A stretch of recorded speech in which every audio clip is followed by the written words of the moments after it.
So today, this is the ham we're going to be processing.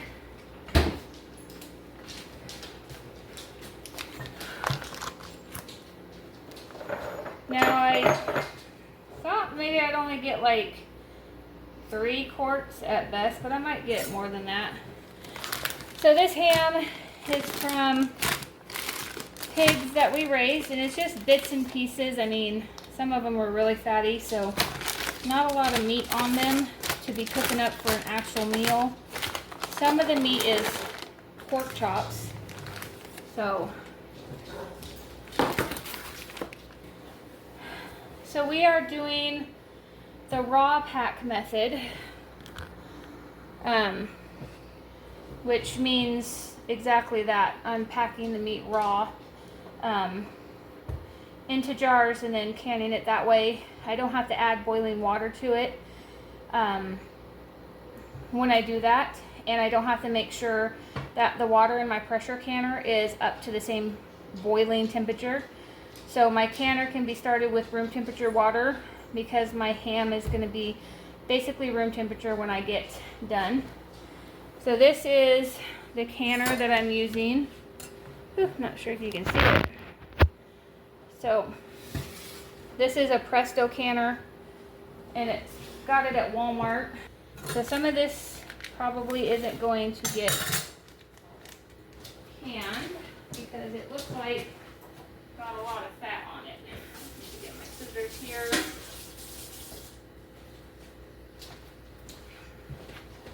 So like this one right here looks like it's got entirely too much fat. If it looks like it has too much fat, then I might reseal it and then leave it for beans, or I'm just going to toss it because there's just too much fat to do anything.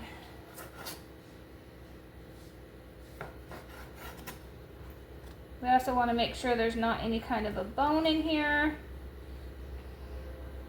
I'm going to trim off any kind of cartilage, bone, anything like that. So there is a little bit of a bone in this one.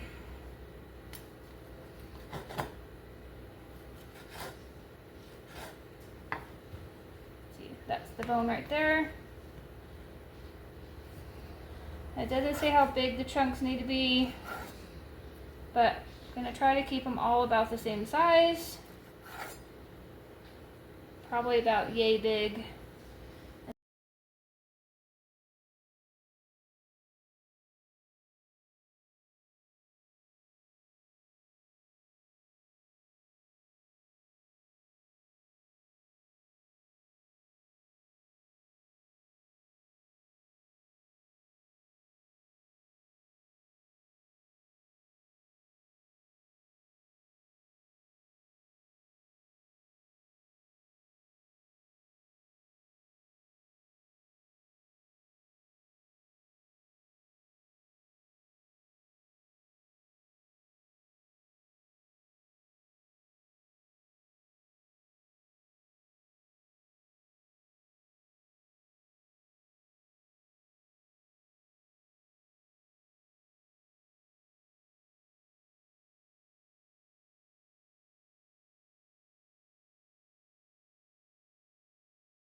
So I got 6 pints of ham and pork chop. Took a minute to clean. Camera keeps flicking on and off. Anyways, it took a minute to clean up my mess. So we've got 6 loosely packed jars, and we're not supposed to add any kind of water. So I'm gonna get a clean rag because we need to wipe the rims. It's gonna be hot water. Normally you would want to wipe the rims with distilled vinegar because it cuts the grease. If you leave any kind of grease or residue of any kind, or if you even have a chip on your rim, your jars will not seal at all. So we're just wiping these down, making sure to use a different part of the rag for every jar, just so I don't deposit grease back on it.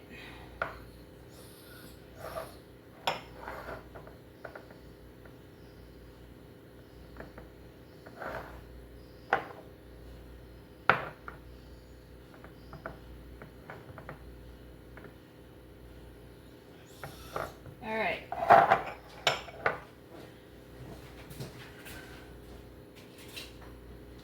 Now, like I said, these are my rings and my lids, and they have already been cleaned. And you do not have to soak them in hot water anymore. They can just go directly on. Something got onto that one. Okay, so all of my rims have been cleaned. We're just going to stick these on, and these are all wide mouth jars. Making sure somebody didn't dump anything on them or in them.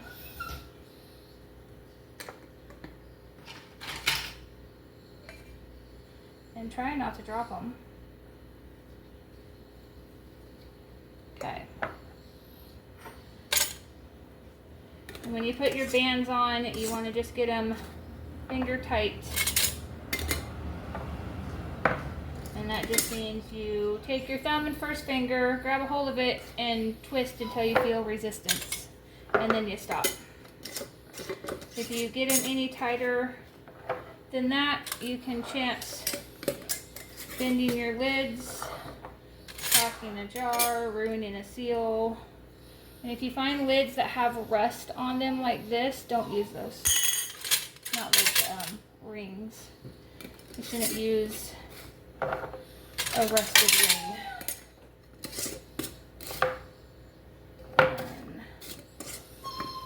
Or a bent ring. I don't know how that one got bent.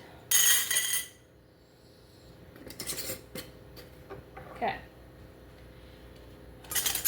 Putting those over there, putting these, whoop, that lid's gonna have to be washed again.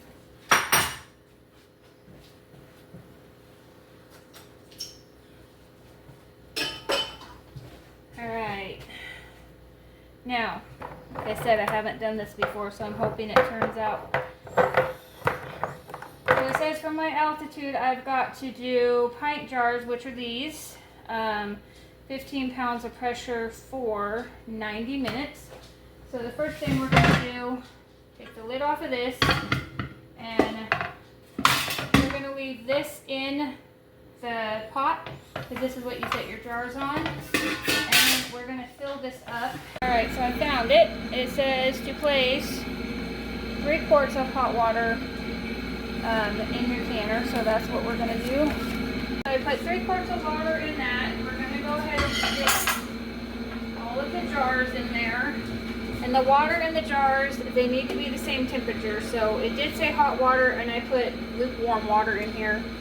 My jars are room temperature. I don't want the water hotter than my jars. That causes cracks.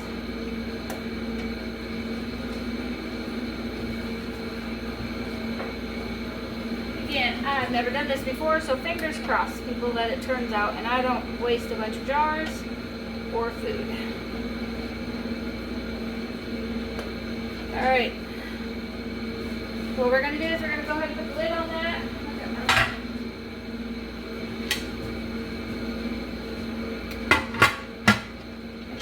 my seal is good. And this little thing is moving. Alright. I want to make sure all the parts are working. Okay. Now we turn it on.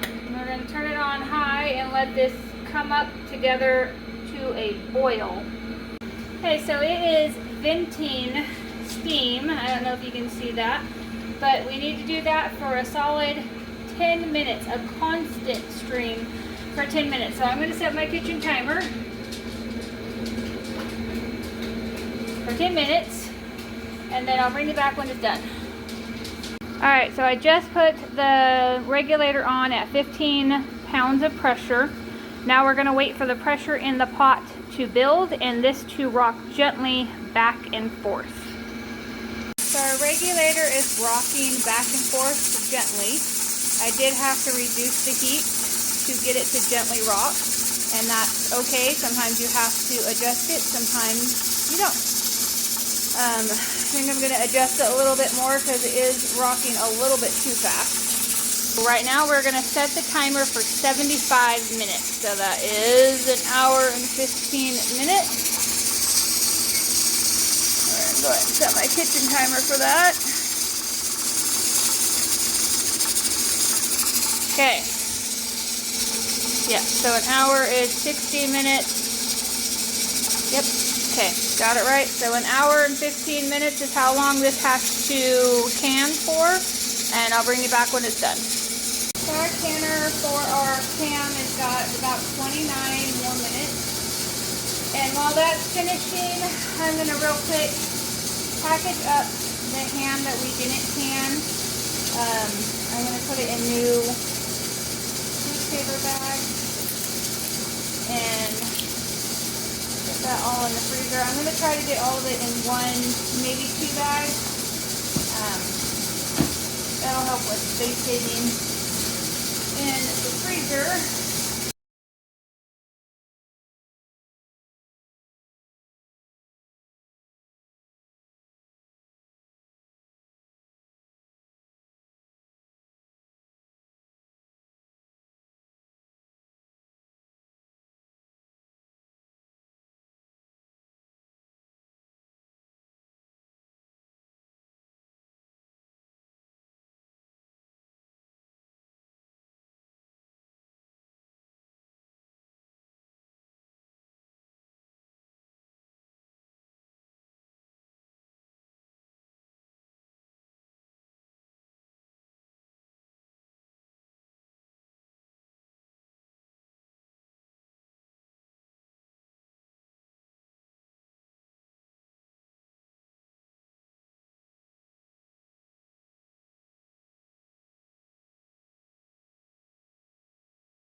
Alright, 3 bags going in the freezer.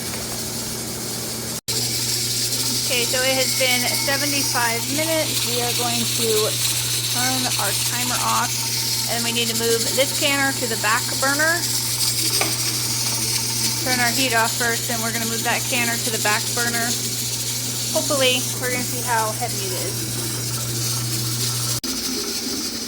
Okay, well, that's as good as I can get it. It's mostly off the heat source, just that front part is, but my stove isn't quite big enough to put it all the way off the heat.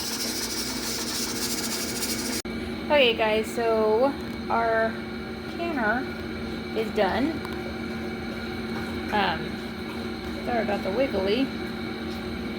So, let's take you over here.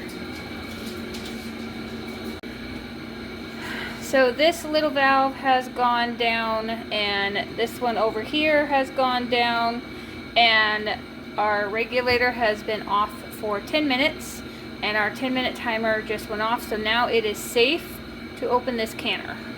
And that is what we're going to do.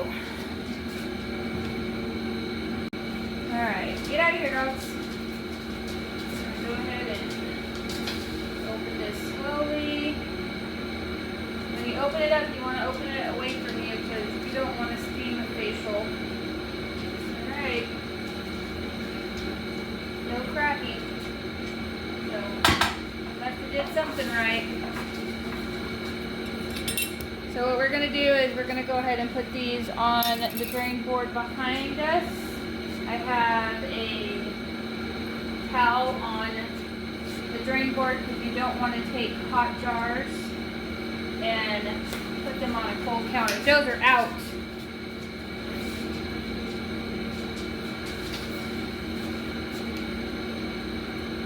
I know they're not very appealing looking, but this is what it looks like. So this is my first time ever canning any kind of meat.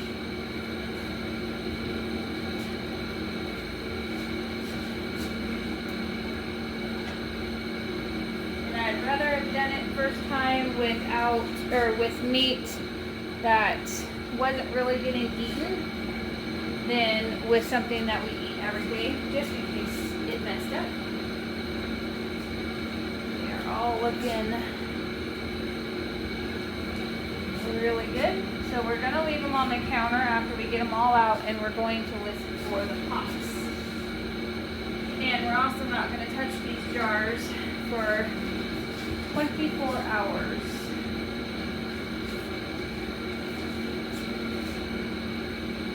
Alright, last one.